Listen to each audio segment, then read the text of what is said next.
Apapun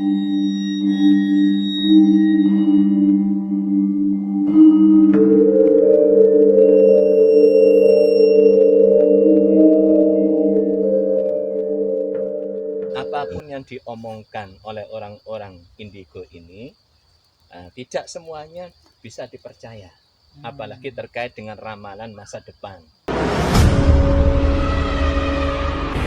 Assalamualaikum warahmatullahi wabarakatuh. Waalaikumsalam warahmatullahi wabarakatuh. Sahabat Ekspedisi Iman, berjumpa lagi dengan kami di segmen Misteri. Nah, sekarang posisi kita sedang berada di hutan pinus Bukit Jabal bersama kami, Mr. Irfan, kemudian di tengah itu Mr. Bambang dan juga Mr. Mizan. Kali ini di segmen misteri kita akan mengulas tentang apakah anak indigo itu sakti.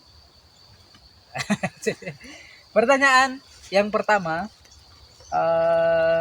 bagaimana mitos terkait orang yang indigo ini, Mr. Mizan? Karena banyak sekali berita-berita yang viral kaitannya dengan apakah anak indigo ini benar-benar sakti. Kira-kira seperti apa? Para sahabat Ekspedisi Iman, di tengah-tengah masyarakat kita, anak indigo itu dianggap memang memiliki kelebihan kesaktian dibandingkan pada umumnya orang. Dengan ditandai adanya dia bisa melihat hal-hal yang tidak bisa dilihat oleh orang lain. Ada yang bisa mengatakan dunia jin bisa melihat. Lantas bahkan ada yang mengatakan bisa melihat ya penjelmaan malaikat. Nah, akhirnya karena dianggap punya kelebihan dibandingkan kebanyakan masyarakat, kebanyakan orang, dia lantas dijuluki sebagai paranormal. Membuka praktek-praktek keparanormalan, perdukunan.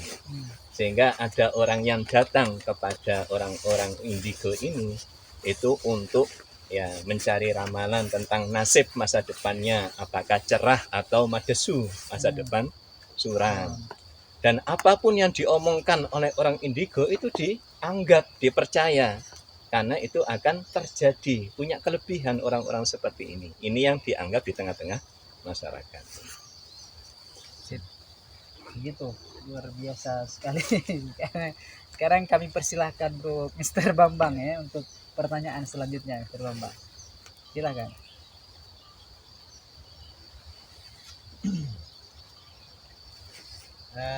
Pertanyaannya gini tuh, bagaimanakah mitos terkait orang-orang yang indigo? Ya, kalau kita lihat terkait orang indigo dalam pandangan syariat sendiri, gitu ya, bahwa Allah Subhanahu Wa Taala menegaskan, katakanlah tidak ada yang mengetahui yang gaib di langit maupun di bumi kecuali hanya Allah Ta'ala. Sehingga ketika orang-orang indigo ini dianggap bisa melihat bangsa-bangsa lain dari jin ataupun malaikat, maka itu harus kita teliti. Yang pertama, jadi kalau menganggap atau mengklaim dia bisa melihat malaikat, maka itu bohong. Karena malaikat itu akan datang hanya kepada Nabi dan Rasul untuk dalam rangka tugas tertentu menyampaikan wahyu. Kalau yang kedua, dia mengklaim bahwa dia bisa melihat jin dalam bentuk aslinya, maka itu bohong. Karena jin dengan manusia itu alamnya berbeda. Jadi ditegaskan itu jin, bangsa jin bisa melihat manusia pada sisi yang manusia tidak bisa melihatnya. Nah, sehingga apa yang dilihat itu bukan dalam bentuk wujud aslinya, tetapi adalah penjelmaan jinnya. Artinya ketika seseorang itu bisa melihat penjelmaan jin, berarti dia itu ada gangguan jin dalam dirinya, ada tipu daya jin di dalam dirinya, sehingga dia bisa melihat penjelmaan jin itu. Ini dalam pandangan Islam. Sehingga apapun yang diomongkan oleh orang-orang indigo ini tidak semuanya bisa dipercaya, apalagi terkait dengan ramalan masa depan. Karena apa yang akan terjadi di masa yang akan datang itu hanya Allah yang mengetahuinya. Gitu. Nah, sehingga perlu dipilah dan dipilih.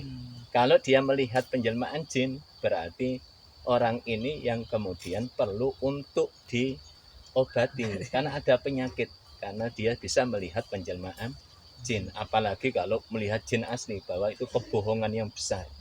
Gitu. Nggih, Zat. Terus bagaimana ini sebagai manusia, bagaimana menurut pandangan Islam kita itu menjaga diri kita dari bangsa jin atau makhluk halus sebagainya, Zat? Jadi ketika ada orang-orang yang dipandang indigo ini punya kelebihan atau dalam tanda kutip ya, bisa melihat penjelmaan jin tadi itu, maka yang pertama dia harus didampingi. Dia didampingi yaitu memperkuat akidahnya, tauhidnya.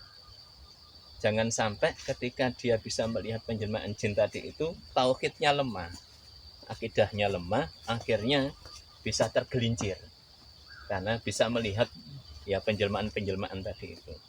Yang kedua itu selalu mendekat kepada Allah Subhanahu wa taala, memperbanyak ibadah, karena dengan dia bisa melihat penjelmaan itu, artinya disinilah ditunjukkan kepadanya kekuasaan Allah. Ternyata di samping ada manusia, di alam dunia ini ada bangsa-bangsa lain, yaitu bangsa jin, yang dua-duanya ini baik manusia maupun jin itu punya tugas yang sama, yaitu untuk beribadah kepada Allah Subhanahu wa taala. Ini harus disadari, dampingi seperti itu. Nah, yang ketiga, memberi pendampingan, pengarahan agar dia tidak membuka praktek-praktek paranormal atau perdukunan, karena dia merasa punya kelebihan, terus orang lain, masyarakat itu malah mendukung, akhirnya dia membuka praktek karena ada orang yang bertanya kepada dia dan dia menjawab kebetulan itu sama dengan apa yang digariskan oleh Allah. Itu namanya kebetulan, sama dengan taufik. Itu taufik dari Allah Ta'ala. Misalnya kita punya rencana hari ini, tanggal 7 September kita ke Bukit Jabal. Itu rencana manusia. Kalau itu sesuai dengan rencana Allah, berarti itu kita mendapatkan taufik, akhirnya terlaksana ke Bukit Jabal. Kalau nggak sesuai, maka tanggal 7 ini ya nggak akan terjadi, berarti tidak sesuai dengan taufik dari Allah Ta'ala. Nah, ini yang harus dikuatkan. Dan di masyarakat juga harus dipahamkan bahwa orang-orang indigo itu bukan sebuah kelebihan yang positif seperti mukjizat atau seperti karomah, bukan. Itu malah adalah gangguan dari tipu daya jin atau setan, yang nantinya masyarakat itu biar tergelincir akidahnya, akhirnya menjadikan orang-orang yang indigo tadi itu sebagai rujukan untuk ramalan masa depan mereka. Iya, berarti memang harus menguatkan tauhid, kemudian mendekatkan diri kepada Allah Subhanahu wa taala dan didampingi ya, supaya nggak buka praktek-praktek yang ini.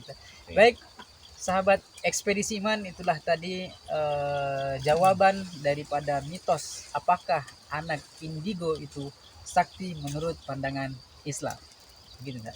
Assalamualaikum warahmatullahi wabarakatuh. Waalaikumsalam.